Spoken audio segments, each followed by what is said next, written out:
Chapter 2. The Desert. I was on fire. It's my earliest memory. I was 3 years old, and we were living in a trailer park in a southern Arizona town whose name I never knew. I was standing on a chair in front of the stove, wearing a pink dress my grandmother had bought for me. Pink was my favorite color. The dress's skirt stuck out like a tutu, and I liked to spin around in front of a mirror, thinking I looked like a ballerina. But at that moment, I was wearing the dress to cook hot dogs, watching them swell and bob in the boiling water as the late morning sunlight filtered in through the trailer's small kitchenette window. I could hear Mom in the next room singing while she worked on one of her paintings. Juju, our black mutt, was watching me. I stabbed one of the hot dogs with a fork and bent over and offered it to him. The wiener was hot, so Juju licked at it tentatively. But when I stood up and started stirring the hot dogs again, I felt a blaze of heat on my right side. I turned to see where it was coming from and realized my dress was on fire. Frozen with fear, I watched the yellow-white flames make a ragged brown line of the pink fabric of my skirt and climb up my stomach. Then the flames leapt up, reaching my face. I screamed. I smelled the burning and heard a horrible crackling as the fire singed my hair and eyelashes. Juju was barking. I screamed again. Mom ran into the room. "Mommy, help me!" I shrieked. I was still standing on the chair, swatting at the fire with a fork I had been using to stir the hot dogs. Mom ran out of the room and came back with one of the army surplus blankets I hated because the wool was so scratchy. She threw the blanket around me to smother the flames. Dad had gone off in the car, so Mom grabbed me and my younger brother, Brian, and hurried over to the trailer next to ours. The woman who lived there was hanging her laundry on the clothesline. She had clothespins in her mouth. Mom, in an unnaturally calm voice, explained what had happened and asked if we could please have a ride to the hospital. The woman dropped her clothespins and laundry right there in the dirt and, without saying anything, ran for her car. When we got to the hospital, nurses put me on a stretcher. They talked in loud, worried whispers while they cut off what was left of my fancy pink dress with a pair of shiny scissors. Then they picked me up, laid me flat on a big metal bed piled with ice cubes, and spread some of the ice over my body. A doctor with silver hair and black-rimmed glasses led my mother out of the room. As they left, I heard him telling her that it was very serious. The nurses remained behind, hovering over me. I could tell I was causing a big fuss, and I stayed quiet. One of them squeezed my hand and told me I was going to be okay. "I know," I said, "but if I'm not, that's okay too." The nurse squeezed my hand again and bit her lower lip. The room was small and white, with bright lights and metal cabinets. I stared for a while at the row of tiny dots in the ceiling panels. Ice cubes covered my stomach and ribs and pressed up against my cheeks. Out of the corner of my eye, I saw a small, grimy hand reach up a few inches from my face and grab a handful of cubes. I heard a loud crunching sound and looked down. It was Brian, eating the ice. The doctors said I was lucky to be alive. They took patches of skin from my upper thigh and put them over the most badly burned parts of my stomach, ribs, and chest. They said it was called a skin graft. When they were finished, they wrapped up my entire right side in bandages. "Look, I'm a half mummy," I said to one of the nurses. She smiled and put my right arm in a sling and attached it to the headboard so I couldn't move it. The nurses and doctors kept asking me questions. How did you get burned? Have your parents ever hurt you? Why do you have all these bruises and cuts? My parents never hurt me, I said. I got the cuts and bruises playing outside and the burns from cooking hot dogs. They asked me what I was doing cooking hot dogs by myself at age 3. It was easy, I said. You just put the hot dogs in the water and boil them. It wasn't like there was some complicated recipe that you had to be old enough to follow. The pan was too heavy for me to lift when it was full of water, so I'd put a chair next to the sink, climb up and fill a glass, then stand on the chair by the stove and pour the water into the pan. I did that over and over again until the pan held enough water. Then I'd turn on the stove, and when the water was boiling, I'd drop in the hot dogs. Mom says I'm mature for my age, I told them, and she lets me cook for myself a lot. 2 nurses looked at each other, and one of them wrote something down on a clipboard. I asked them what was wrong. Nothing, they said. Nothing. Every couple of days, the nurses changed the bandages. They'd put the used bandage off to the side, wadded and covered with smears of blood and yellow stuff and little pieces of burned skin. Then they'd apply another bandage, a big gauzy cloth, to the burns. At night, I would run my left hand over the rough, scabby surface of the skin that wasn't covered by the bandage. Sometimes I'd peel off scabs. The nurses had told me not to, but I just couldn't resist pulling on them real slow to see how big a scab I could get loose. Once I had a couple of them free, I'd pretend they were talking to each other in cheeping voices. The hospital was clean and shiny. Everything was white. The walls and the sheets and nurses' uniforms, or silver, the beds and trays and medical instruments. Everyone spoke in polite, calm voices. It was so hushed you could hear the nurses' rubber-soled shoes squeaking all the way down the hall. I wasn't used to quiet and order, and I liked it.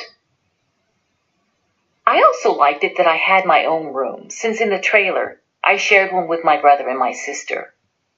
My hospital room even had its very own television set up on the wall. We didn't have a TV at home, so I watched it a lot. Red Buttons and Lucille Ball were my favorites. The nurses and doctors always asked how I was feeling and if I was hungry or needed anything. The nurses brought me delicious meals 3 times a day, with fruit cocktail or jello for dessert, and changed the sheets even if they still looked clean. Sometimes I read to them, and they told me I was very smart and could read as well as a 6-year-old. One day, a nurse with wavy yellow hair and blue eye makeup was chewing on something. I asked her what it was, and she told me it was chewing gum. I had never heard of chewing gum, so she went out and got me a whole pack. I pulled out a stick, took off the white paper and the shiny silver foil under it, and studied the powdery, putty-colored gum. I put it in my mouth and was stunned by the sharp sweetness. "It's really good," I said. "Chew on it, but don't swallow it," the nurse said with a laugh. She smiled real big and brought in the other nurses so they could watch me chew my first ever piece of gum. When she brought me lunch, she told me I had to take out my chewing gum. But she said not to worry because I could have a new stick after eating. If I finished the pack, she would buy me another. That was the thing about the hospital. You never had to worry about running out of stuff like food or ice or even chewing gum. I would have been happy staying in that hospital forever. When my family came to visit, their arguing and laughing and singing and shouting echoed through the quiet halls. The nurses made shushing noises, and Mom and Dad and Lori and Brian lowered their voices for a few minutes. Then they slowly grew loud again. Everyone always turned and stared at Dad. I couldn't figure out whether it was because he was so handsome or because he called people partner and Goomba and threw back his head when he laughed. One day, Dad leaned over my bed and asked if the nurses and doctors were treating me okay. If they were not, he said, he would kick some asses. I told Dad how nice and friendly everyone was. "Well, of course they are," he said. They know you're Rex Walls' daughter. When Mom wanted to know what it was the doctors and nurses were doing that was so nice, I told her about the chewing gum. Ugh, she said. She disapproved of chewing gum, she went on. It was a disgusting, low-class habit, and the nurse should have consulted her before encouraging me in such vulgar behavior. She said she was going to give that woman a piece of her mind, by golly. After all, Mom said, I am your mother, and I should have a say in how you're raised. Do you guys miss me? I asked my older sister Lori during one visit. Not really, she said. Too much has been happening. Like what? Just the normal stuff. Lori may not miss you, honey bunch, but I sure do, Dad said. You shouldn't be in this antiseptic joint. He sat down on my bed and started telling me the story about the time Lori got stung by a poisonous scorpion. I'd heard it a dozen times, but I still liked the way Dad told it. Mom and Dad were out exploring in the desert when Lori, who was 4, turned over a rock, and the scorpion hiding under it stung her leg. She had gone into convulsions, and her body had become stiff and wet with sweat. But Dad didn't trust hospitals, so he took her to a Navajo witch doctor who cut open the wound and put a dark brown paste over it and said some chants, and pretty soon Lori was as good as new. Your mother should have taken you to that witch doctor the day you got burned, Dad said. Not to these heads up their asses med school quacks. The next time they visited, Brian's head was wrapped in a dirty white bandage with dried blood stains. Mom said he had fallen off the back of the couch and cracked his head open on the floor. But she and Dad had decided not to take him to the hospital. There was blood everywhere, Mom said, but one kid in the hospital at a time is enough. Besides, Dad said, Brian's head is so hard, I think the floor took more damage than he did. Brian thought that was hilarious and just laughed and laughed. Mom told me she had entered my name in a raffle at a fair, and I'd won a helicopter ride. I was thrilled. I had never been in a helicopter or a plane. When do I get to go on the ride? I asked. Oh, we already did that, Mom said. It was fun. Then Dad got into an argument with the doctor. It started because Dad thought I shouldn't be wearing bandages. Burns need to breathe, he told the doctor. The doctor said bandages were necessary to prevent infection. Dad stared at the doctor. To hell with infection, he said. He told the doctor I was going to be scarred for life because of him. But by God, I wasn't the only one who was going to walk out of there scarred.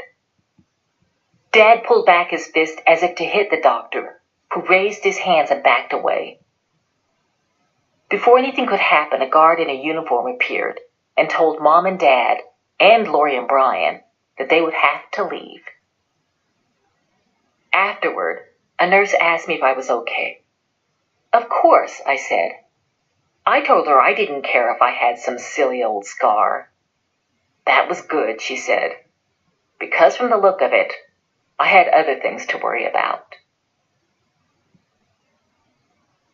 A few days later, when I'd been at the hospital for about 6 weeks, Dad appeared alone in the doorway of my room. He told me we were going to check out, Rex Walls style. Are you sure this is okay? I asked. You just trust your old man, Dad said. He unhooked my right arm from the sling over my head. As he held me close, I breathed in his familiar smell of Vitalis, whiskey, and cigarette smoke. It reminded me of home. Dad hurried down the hall with me in his arms. A nurse yelled for us to stop, but Dad broke into a run. He pushed open an emergency exit door and sprinted down the stairs and out onto the street.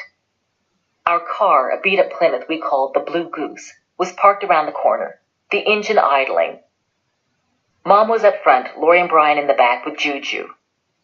Dad slid me across the seat next to Mom and took the wheel. "You don't have to worry any more, baby," Dad said to me. "You're safe now."